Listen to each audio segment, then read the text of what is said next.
The room was electric with tension. Cameras clicked, pens tapped against notepads, and the audience leaned forward in anticipation. At the center of it all sat Jim Jordan, visibly restless, shoulders hunched, jaw tightening as he prepared to deflect yet another line of questioning. For years, Jordan had built his reputation on bluster, dodging, shouting, and overwhelming his opponents with sheer volume. But this time, his usual tricks wouldn't save him. Across the table, Representative Jasmine Crockett adjusted her microphone with steady precision. There was no shouting, no grandstanding, no wasted motion. Her eyes locked onto Jordan's, sharp and unflinching. In that instant, the contrast couldn't have been clearer. One man hiding behind noise, and one woman armed with clarity and truth. The chamber went quiet as Crockett began. Her words sliced through the air, measured and direct. "Mr. Jordan," she said, her voice calm yet commanding, "are you prepared to answer a simple legal question, yes or no?" Jordan shifted in his chair. He opened his mouth, then closed it. The silence lingered just long enough to make everyone realize something extraordinary was about to unfold. And what came next would leave the entire country talking. The confrontation wasn't just another heated exchange in Washington. It carried the weight of something larger, a clash between accountability and avoidance, truth and spin. The hearing itself was centered on oversight, the kind of proceeding that rarely grabbed headlines but held the power to expose the foundations of government integrity. For weeks, Americans had watched elected officials dodge responsibility, turning serious hearings into spectacles of finger-pointing and deflection. But on this day, things felt different. Jasmine Crockett wasn't just asking questions. She was standing in for every American who had ever felt frustrated watching politicians skate past the truth. The stakes were enormous. If Jordan could continue sidestepping, it would reinforce a cycle of evasion. If Crockett succeeded, it would send a message that no amount of bluster could shield someone from accountability. The audience inside the chamber could feel the shift, too. Phones were already poised to record, anticipating a viral moment. Even Jordan's colleagues seemed uneasy, sensing his usual routine might not hold up.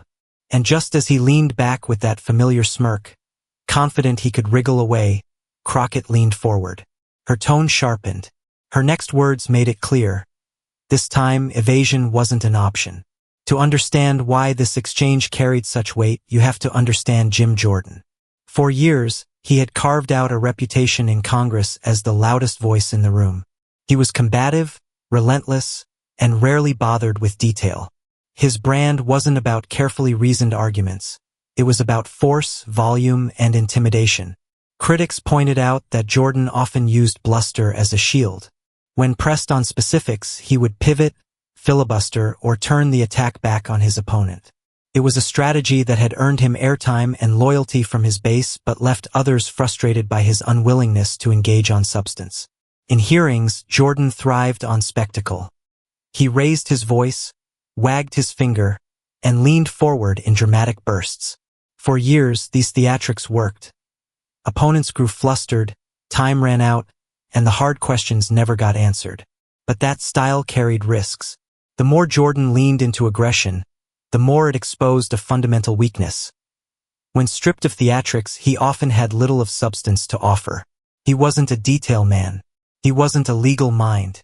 And against someone like Jasmine Crockett, a lawyer by training, sharp with the facts, that weakness was about to be exposed. This wasn't just another debate. It was the moment Jordan's carefully constructed persona would be tested against someone unwilling to be rattled. The louder he grew, the more apparent his emptiness became.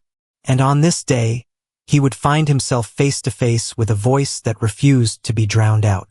Jasmine Crockett's path to this moment was anything but accidental. Before she stepped into the halls of Congress, she had lived the work she now represented. Trained as a lawyer, she spent her career standing up for clients who didn't have the power or resources to fight for themselves. She learned to cut through noise, to ground every word in fact, and to remain composed even when the stakes were life-changing. Crockett's reputation grew not through theatrics but through persistence. In the courtroom, she earned respect for her sharp legal mind and her ability to dismantle weak arguments with surgical precision. In the community, She was admired for her advocacy, her willingness to meet people where they were, and her refusal to be intimidated by those who wielded power carelessly. By the time she entered Congress, she carried that same mixture of legal expertise and moral clarity. For her, oversight hearings weren't games. They were opportunities to demand honesty from people in power. And unlike many who might buckle under the spotlight, Crockett seemed to thrive in it. What set her apart was not just skill but demeanor. She didn't need to shout. She didn't need to perform. Her calm precision could disarm even the loudest opponent, leaving them scrambling for footing. That composure, honed over years of fighting uphill battles, was about to become her most powerful weapon.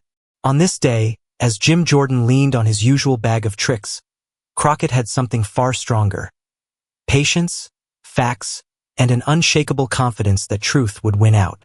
Her story, one of grit, service, and resilience, framed the moment perfectly. She wasn't just a politician confronting a colleague. She was a lawyer, a public servant, and a voice for millions of Americans tired of evasions.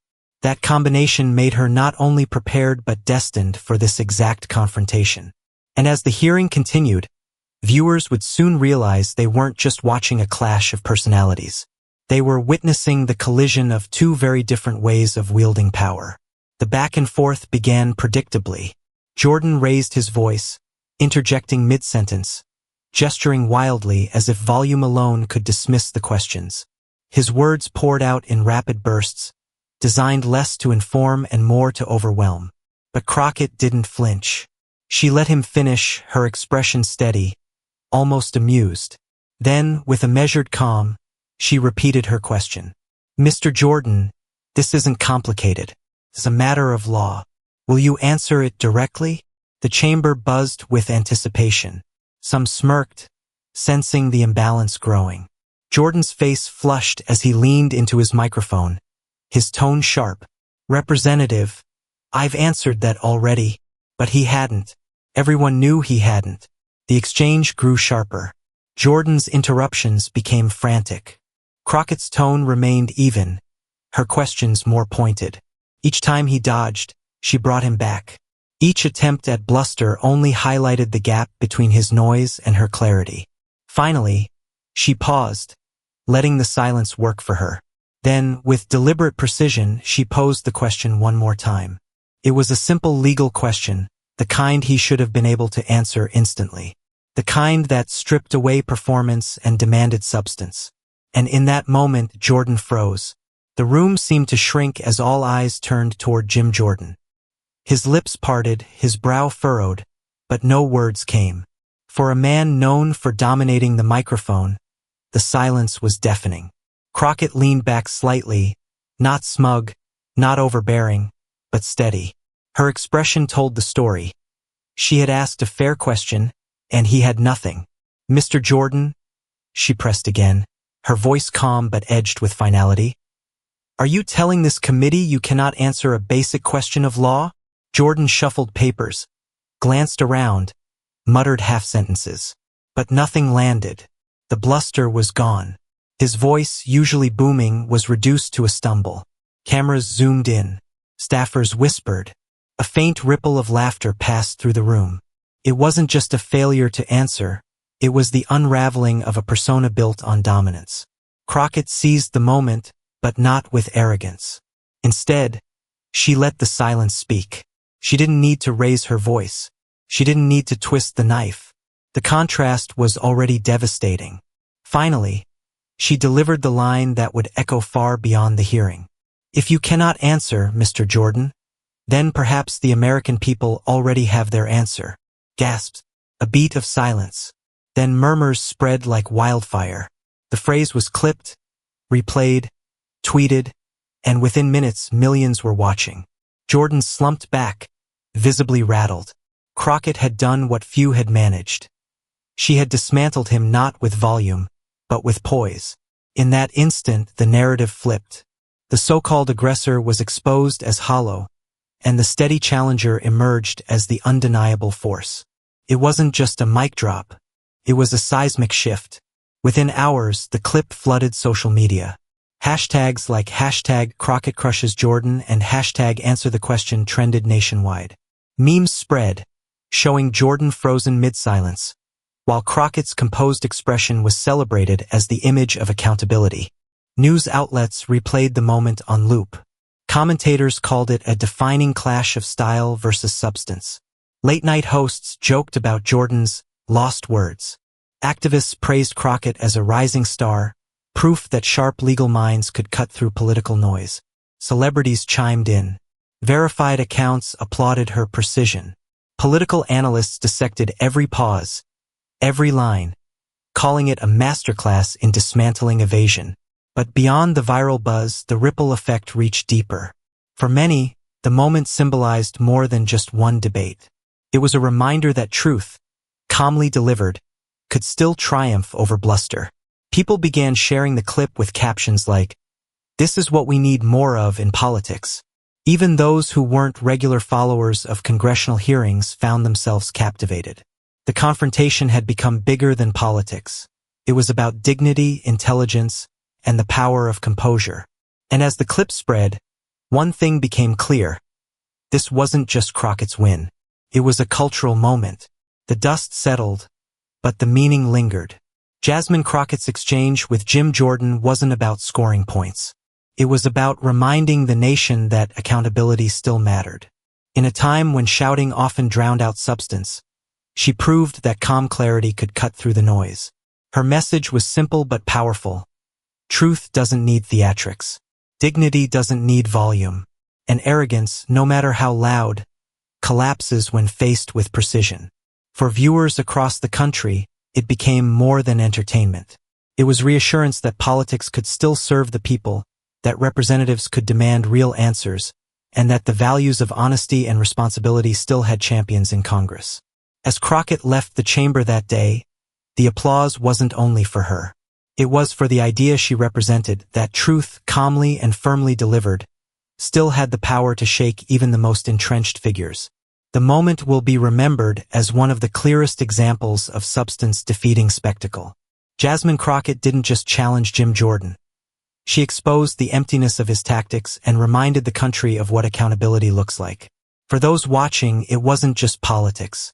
It was a lesson in courage and composure. A reminder that even in the loudest rooms, dignity can prevail. This is why stories like this matter. They remind us of the values at the heart of democracy: honesty, service, responsibility. And they remind us that when leaders dodge, we need voices brave enough to hold them steady. So, if this moment inspired you, don't let it pass by. Share it. Talk about it. Be part of the conversation.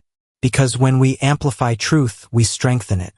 And if you want to see more stories where dignity stands tall against arrogance, subscribe to this channel.